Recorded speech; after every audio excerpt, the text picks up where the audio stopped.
Well, good afternoon. And I have to be very grateful to Albert's Charm Care Institute, to the American Federation, Randy Wintergarden, and the Hispanic Federation for this opportunity to address to all of you regarding Puerto Rico current situation and the road to our reconstruction. While I am sure that most of you are generally aware of the predicaments affecting the American citizens of Puerto Rico and have seen the devastating image following Hurricane Irma and Maria, I think it is both appropriate and useful to begin this discussion with a brief overview of our situation before the hurricane hit Puerto Rico. This background is essential to understanding where Puerto Rico and our municipalities find ourselves today. Because crisis and disaster don't occur in a vacuum or in a purely conceptual terms. Each difficulty has a particular context that is indispensable not only to understand its nature, scope, and magnitude, but also to assess the availability of remedies and solutions. As stated by Robert Penn Warren, all the king's men, reality is not a function of the event as event, but of the relationship of that event to the past and future events. I am a third-term mayor of the autonomous municipality of Ponce, the second largest city in territorial extension in Puerto Rico, 116 miles per square. Puerto Rico has experienced, and you have heard, everyone who has talked, a decade-long economic, financial, and social crisis. We have rapidly deteriorating basic infrastructures, roads, energy, grids, dams. There is in need of a substantial injection of capital. Energy prices in Puerto Rico, you have heard, are the highest when compared to the 50 states, with the exception of Hawaii. The situation of our city in Ponce is illustrative of the fiscal challenges we face. As a result of dwindling economic opportunities on the island when compared with the U.S. mainland from 2006 to 2016, Ponce lost approximately 10.4% of its population, a figure that has dramatically increased these past few months and experienced nearly a 20% decrease in annual revenues. For 2017 alone, before Hurricane Irma and Maria hit the island, we had projected an additional 6.5% loss of revenue due to a rapidly shrinking tax base. From 2012 to 2016, the state government imposed in the cities and in our city, for example, millions of dollars in special taxes to bail out the government pension fund and to cover other state expenses. Finally, the fiscal plan approved by the federally mandated Financial Oversight and Management Board slashed $350 million in 2 years to municipality, which for our city alone, Ponce, means an abrupt decrease of almost 10% of our budget, which with each revision of the plan, a new dent is made to the municipal budgets, another debt, a bigger debt. It is what the situation of the second largest city, my city, in the island. Imagine the situation in the rest of the 78 municipalities throughout Puerto Rico. In Ponce's case, we inherited a heavily indebted municipality. We have fought hard to mitigate the effects of the crisis, but the implementation of our austerity measures has to be measured during this to continue operating. We have to make it, because if not, we even have to close the municipality. We should, and we did. We slashed our budget from 116 to $82 million. 116 million, $82 million. Impose a furlough on municipal employees. Reduce professional service contract in $56 million. And most recently, eliminate 50% of the cabinet's appointees of my staff. There were 50 municipalities agency. I slowly get 17 now staff members. We are operating on the leanest possible term. There is not much more to cut. There is not much more to slash or eliminate moving forward. We have to look for investment, capital, and get sustainability. The situation has forced Puerto Rico to reassess long-standing practices and institutions. For example, just before the hurricane, the role that municipalities plays in Puerto Rico governmental and socioeconomic framework was hardly being called into questions. Similar questioning has been made to the education system, the health system, the current power system. We believe that we have an obligation to critically question long-held practices and structures. That's positive and necessary just right now. As part of my medical background, I have always welcomed constant and rigid analysis typical of a scientific method, rejecting prefabricated solution or simplistic answers. However, the problem is that these discussions are largely being driven by the dissemination of inadequate analysis, which overemphasizes financial transfers, while ignoring the nature, the purposes, and principles that serve as a basis to these systems. That is the government.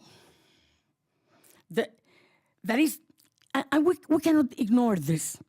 Maybe I have to explain this. The discussion ignored some of the most basic role and function of the municipalities that are government. Many people ignore. They call in Spanish, baile, baraja, and botella, and that's not true. Dance, play cards. No, my friend. We really work 7 days a week, but 24 hours. And after Maria, we never rest. We all the mayors. I am not telling the blue or the red. We all the 78 mayors. Well, we were not prejudge or reject any analysis aimed at identifying opportunities, processes, and structure that promote the efficiency and effective of governmental institutions. We cannot adopt position blindly. Impossible.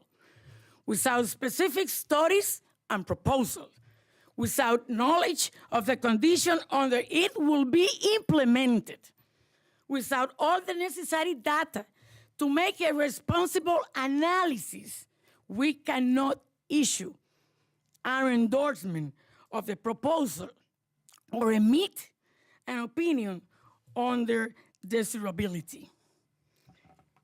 What we can definitely state is that it is crucial that any future analysis, debate, or discussions include the stakeholders, the people that are affected by this reform.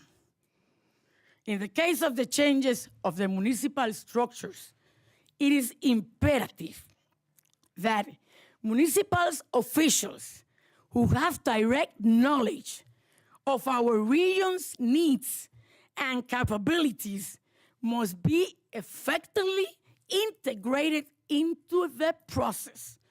Similarly, and for example, any proposal drastically in altering the education system must take into account the position and interest of the teacher, of the parents, and of the student. They has to be here. They has to be heard. Other functionaries with experience and expertise in this area should be there to discuss, to analyze an education reform. That's my own presumption, and I am like that. I have been working 90 years as a mayor like that, with the community, I have a budget that is planned, and it has been implemented 5 years ago. It's not even implemented from the communities. It's a special budget. The communities choose what the project they want in the community. They are the one who choose. I've been getting in 5 communities already, and I will continue doing it. They are the ones who select the project, not I am the one who select the project. Even though our institutions have been called into question, for example, this natural disaster confirmed many our long-standing position. We should not avoid never respectful and productive debates in any theme, particularly the role of municipalities prove that they are indispensable in this disaster, particularly in Maria, in Irma, in any disaster, regardless of our precarious situation, that the critical state of emergency Maria led us in the local government were the true first responders. The first 3 weeks after Maria, the first responders were the 78 mayors. Before the state government could get us, because as Ida said, there were no roads open, there were no way to get, because there were no lack of communication. The lack of communication was awful. I have 5 satellite phones. They didn't function. It's still raining, it has to be out, but if the person that you're calling is not out, you cannot get it. So, the first responder were the mayors. We clean the city, we open spaces, we take share in the shelters. That shelters, you know where are the shelters? The schools are the shelters. We don't select the school. The Department of Housing and the Department of Education are the one who selects the shelters. We mayor, they don't ask us. They choose, these are your shelters, use them. I even have, in those shelters, for more than 2 months, 1,500 persons living in the shelters. Regardless of this precarious situation, that the critical state of emergency Maria, as I said, left us, the local government were the ones who gets the help. It was the local government that opened all the roads, took people under care, provided food and water the first 3 weeks. After that, then the state government, the federal government, that I have to be thankful and grateful for them. I have to be grateful to FEMA. I have to be grateful for the Army Corps of Engineers, even though I fight with them at the beginning. Because in the document they gave me, to give them the right of entry, they said in the document that after they collect the debris from the vegetative area, they have to be burned. And I said, no, my guys, in Ponce, you cannot burn it. That you said that you were going to triturate it and give it to sell it, or give them to make other things for agriculture. So here in Ponce, take out that law, that line in the document. Ponce doesn't burn debris nor even garbage. So I have to thank also the state government, then the governor of Puerto Rico, Ricardo Rosselló. When he called me, I said to the governor, please, the port is open. Everything is stuck in the Port Authority of San Juan that is owned by your authority. Please let all the ships can come through the port of Ponce, and we can use, and they move rapidly. There are donations. There are containers. We have a parking lot for containers of 500,000. It can be used. We have an airport, and we use the airport from 1 o'clock in the morning to 5 o'clock in the morning. The Army took the airport. You know how many times they use the airport? During days, during all day, during the afternoon, during the night, and during the morning. So, and I asked them, why you can use the airport? Because they have been told me for 9 years that because Ponce has a hot environment, climate, we cannot, planes, it's difficult for them to get in and to get out. And they say, Mayor, it's not the truth. It is not the truth. The truth is that they waste more fuel and they cost more money for them during the days, during the morning or in the afternoon. It's a shame, really. Let there be no doubt, municipalities continue to carry the weight of relief and recovery efforts. We do so with very, very great pride and with the greatest sense of commitment to our cities, our citizens, and our island.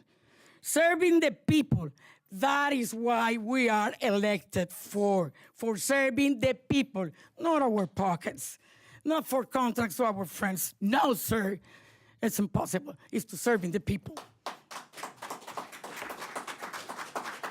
However, this event has pushed us deeper into financial crisis. A high rate of forcing expenses has been incurred to deal with emergency, decimating cash reserve, and altering budgetary estimate. The ensuing social and economic environment threatened to erode the current and prospective tax base at an ever-increasing alarming rate. If urgent measures are not taken, particularly those associated with liquidity and cash flows for some entities, including some municipalities, the financial burden will be unsustainable. The consequence of these situations is not a mere variances in a key financial indicator or less money for us mayors, but a diminished ability to effect the changes of implementing solutions needed to move forward. For our citizens, the American citizens of Puerto Rico, we are American citizens, like the ones in Texas, like the ones in New York, in California, in Louisiana, in Florida. It represents less access to health, education, adequate housing with resilience, and the most fundamental services in the greatest time of need. It is indisputable that the current situation continues to be delicate for both the government and our people. If something has to be said about Hurricane Maria, is that it has exposed the dire state in which many of our people live in poverty. Amen. In poverty. I will tell an example. I like storytelling, but I have to tell this story. And sometimes, at the beginning, it made me cry. I met this guy many years ago from one of the rural areas of Ponce. From the center of the city to go to that area in Ponce, it takes you about 45 to 50 minutes. He last year he's 75 to 80 years. He took a loan to reconstruct and remodel his house. $35,000.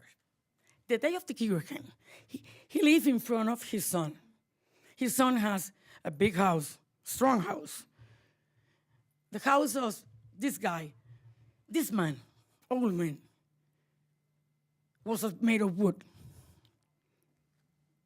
With a loan of $35,000, only 1 year.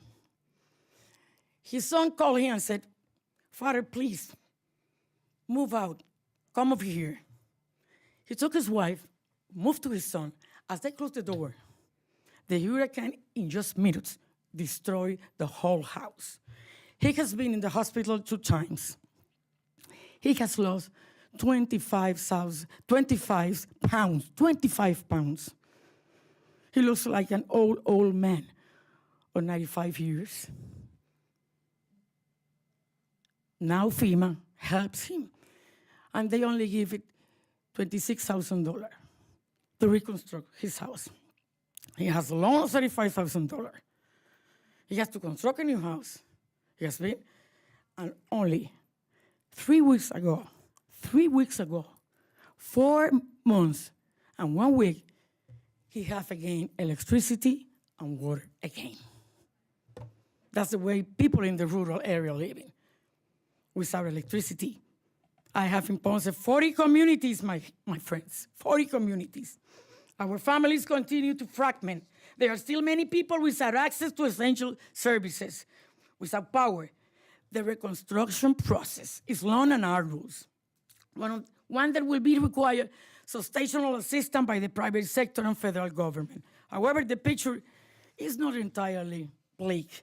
Both Ponce and Puerto Rico have an opportunity to innovate, to promote greater efficiency, and to redefine our economic and social ecosystem.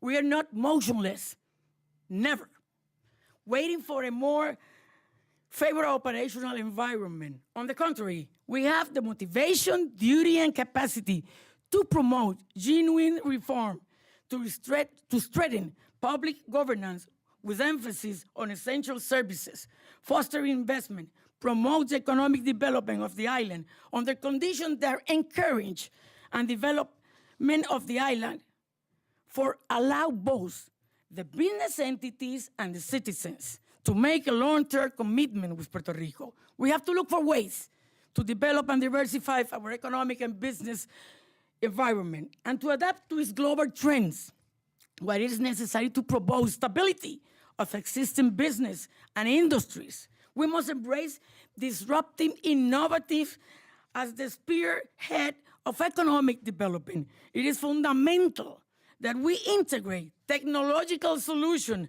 to the problem we face. We have fostered collaborations with the private sector by engaging in a continued dialogue and cooperation, serving as facilitators, being diligent in the permitting process, and providing incentives without compromising our ministerial responsibilities. We have engaged in dialogue with various non-governmental organizations in the search for research and solutions. For example, the mayor of Los Angeles, the mayor of New Orleans, particularly to our energetic problem. Currently, energy costs along the unstable system and deficient infrastructure are clearly a deterrent to investment and social development in the island. While we knew the system was not serving the people adequately, and we were aware of those vulnerabilities, both hurricanes show the dire state of our power structure. We must overhaul our current system urgently. Puerto Rico has an obligation and need to promote and execute an energy transformation. We have to modernize our power system, develop a diversified energy portfolio that promotes the use of renewables, and dramatically reduce electricity costs. This transformation is not only necessary for economic and financial issues, but also for the security concerns. The level of interest and awareness at the state, national, and international level that this issue has garnered is particularly encouraging. The transformations of our cities, necessary implies a financial and physical transformation for all the 78 cities. At this historical juncture, it is important to incorporate the principles of governmental optimization, lean government, to promote efficiency without compromising the rendering of essential government services.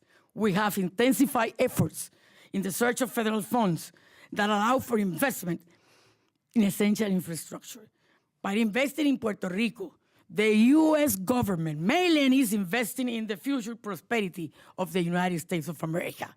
This assistance has become crucial in times where the onslaught of Hurricane Irma and Maria have forced us to incur countless unforeseen expenses to deal with emergency, decimating, as I said, all those cash revenues, reserves. We have a matter of survival for this humanity.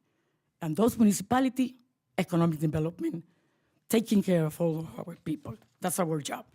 Instituting a process of constant self-evaluation to identify activities that lack productive issue is essential to maximize scarce governmental resources. In our case, we have implemented this principle through our careful analysis of the operation of each municipal department and the use of a new accountability and financial system. Indeed, collaboration with diverse sectors is a point of emphasis, and it is essential for the transformation of our economy in this area of limited resources. These are several collaborative models that present great opportunities for all the municipalities. Collaborative economies encourage entrepreneurship and self-management, promote employment,